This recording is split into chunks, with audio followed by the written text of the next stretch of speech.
Hello friends, Kannada life ಸ್ಟೋರಿನಿಂದ ಪ್ರತಿಯೊಬ್ಬರಿಗೆ ಮನಸ್ಫೂರ್ತಿಯಾಗಿ ಧನ್ಯವಾದಗಳು. ಹುಡುಗರ ಈ ಕೆಟ್ಟ ಅಭ್ಯಾಸಗಳು ಹುಡುಗಿಯರಿಗೆ ಇಷ್ಟವಾಗುವುದಿಲ್ಲವಂತೆ. ಹುಡುಗಿಯರು ತಮ್ಮ ಸಂಗಾತಿಯ ಕೆಲವೊಂದು ಅಭ್ಯಾಸಗಳನ್ನು ಇಷ್ಟಪಡುವುದಿಲ್ಲವಂತೆ. ಆ ಕಾರಣದಿಂದಾಗಿಯೇ ಇಬ್ಬರ ನಡುವೆ ಮನಸ್ತಾಪಗಳು ಮೂಡುವುದು.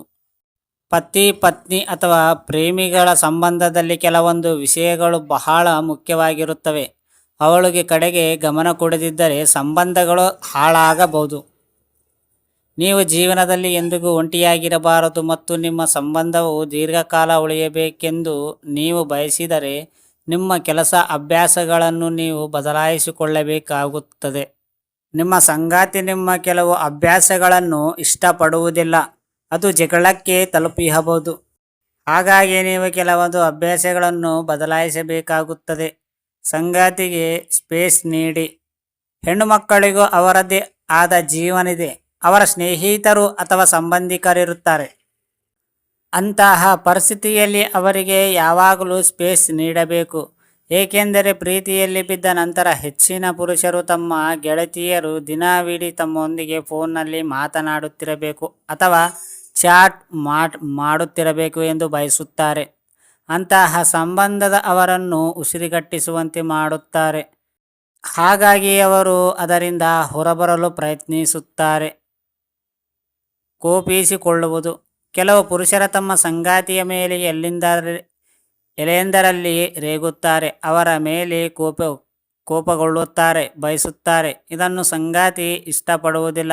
ನೀವು ಸಾರ್ವಜನಿಕವಾಗಿ ಅವರನ್ನು ಬೈಯುವಾಗ ಅವರಿಗೂ ನೋವಾಗುತ್ತದೆ, ಸ್ವಾಭಿಮಾನಕ್ಕೆ ಧಕ್ಕೆಯಾಗುತ್ತದೆ. ಇಂತಹ ಸಂದರ್ಭದಲ್ಲಿ ಸಂಬಂಧ ಮುರಿಯುವ ಸಾಧ್ಯತೆಯೂ ಹೆಚ್ಚು.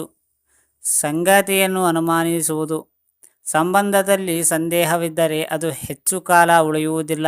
ಸಂಗಾತಿ ಸ್ವಲ್ಪ ತಡವಾಗಿ ಬಂದರೆ ಅಥವಾ ಕರೆ ಸ್ವೀಕರಿಸದಿದ್ದಾಗ ಅನುಮಾನ ಪಡುವಂತಹ ಕೆಲವು ಪುರುಷರಿದ್ದಾರೆ, ಮಹಿಳೆಯರು ಇದ್ದಾರೆ. ಹೀಗಿರುವ ನೀವು ಪ್ರತಿಯೊಂದು ಸಣ್ಣ ಪುಟ್ಟ ವಿಷಯಕ್ಕೂ ಅವರನ್ನು ಅನುಮಾನಿಸುವುದನ್ನು ಅವರು ಇಷ್ಟಪಡುವುದಿಲ್ಲ. ನಿಮ್ಮ ಸಂಗಾತಿಗೆ ನಿಮ್ಮ ಮೇಲೆ ನಂಬಿಕೆ ಇಲ್ಲ ಎಂದು ಭಾವಿಸುತ್ತಾರೆ. ಅಂತಹ ಪರಿಸ್ಥಿತಿಯಲ್ಲಿ ಸಂಬಂಧವು ಮುರಿದು ಹೋಗುತ್ತದೆ. ಕ್ಷಮಿಸಿ ಎಂದು ಹೇಳುವುದು ಅಪರಾಧವಲ್ಲ. ಸಂಗಾತಿಗಳಲ್ಲಿ ಯಾರೇ ತಪ್ಪು ಮಾಡಿದಾಗ ಕ್ಷಮಿಸಿ ಎಂದು ಹೇಳುವುದು ಅಪರಾಧವಲ್ಲ. ಇದನ್ನು ಕೇಳುವುದರಿಂದ ಯಾರೂ ಸಣ್ಣವರಾಗಿರುವುದಿಲ್ಲ. ನಿಮ್ಮ ಸಂಗಾತಿ ನಿಮ್ಮನ್ನು ಕ್ಷಮಿಸುತ್ತಾರೆ ಮತ್ತು ಹೃದಯದಿಂದ ನಿಮ್ಮನ್ನು ಸ್ವೀಕರಿಸುತ್ತಾರೆ. ಅದೇ ತಪ್ಪು ಮಾಡಿ ಬರೀ ಬಾಯಿ ಮಾತಿಗೆ ಕ್ಷಮೆ ಕೇಳುವುದರಿಂದ ಯಾವುದೇ ಪ್ರಯೋಜನವಿಲ್ಲ. ಹುಡುಗಿಯರು ಅದನ್ನು ಚೆನ್ನಾಗಿ ಅರ್ಥ ಮಾಡಿಕೊಳ್ಳುತ್ತಾರೆ ಮತ್ತು ಅಂತಹ ಸಂಗತಿ ಅಥವಾ ಹುಡುಗನೊಂದಿಗೆ ಸಂಬಂಧವನ್ನು ಮುಂದುವರಿಸಲು ಅವರು ಬಯಸುವುದಿಲ್ಲ. ಫ್ರೆಂಡ್ಸ್, ಅರ್ಥ ಆಯ್ತಾ ಸ್ಟೋರಿ? ಈ ಸ್ಟೋರಿ ಕೇಳಿದ ಪ್ರತಿಯೊಬ್ಬರಿಗೆ ತುಂಬ ಧನ್ಯವಾದಗಳು.